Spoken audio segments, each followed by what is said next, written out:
Now, teachers and volunteers in Egypt are using patience and kindness in a bid to educate some of the children of the many refugee families from nearly a dozen African countries. International organizations like the UN Refugee Agency, church groups and other local NGOs also contribute in the struggle to educate the children.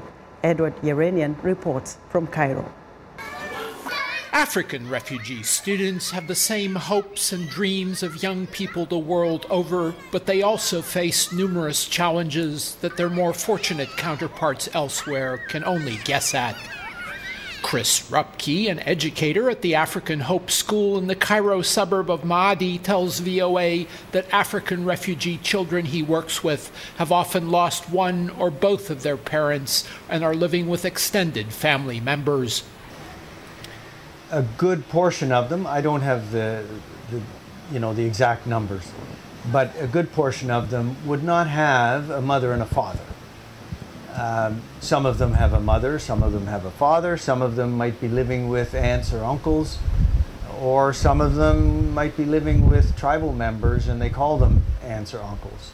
Rupke says that one little boy was so traumatized by what he had gone through back home that he was unable to speak until a psychologist at the school got him to draw pictures of what had happened. And so we had a psychologist that came and was supporting us, a volunteer, and she had him draw pictures. And what he drew was his village. She asked him, draw your village. And he drew his village, and he drew his father and his mother and his siblings, and they were in pieces. When she said, "Where's your father?" he pointed to some pieces on the ground.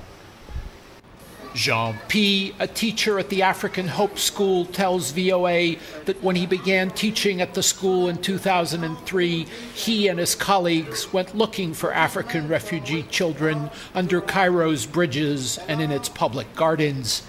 He learned how to persuade them to come to school. Well, the school here is free, so we can put you there and we talk. There's food, and when they hear about food, then they come. African refugee families often struggle to put food on the table. NGOs like Refuge Egypt, run by the Anglican Church in Cairo, helps them with free sugar, flour, cooking oil, and free medical treatment at a health clinic it runs. Despite the struggles to cope with life in exile, most refugee children relish the opportunity to go to school. They love to play with their schoolmates, to have fun, and to learn. Quarters are cramped and students attend 2 different sessions, but teachers work hard to help them to learn and do it with love.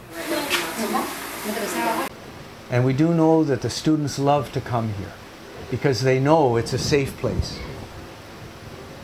And it is a place that they will see love. They will see teachers that care about them and love them and are here to help them to grow into young men and young ladies that are able to make responsible decisions in life.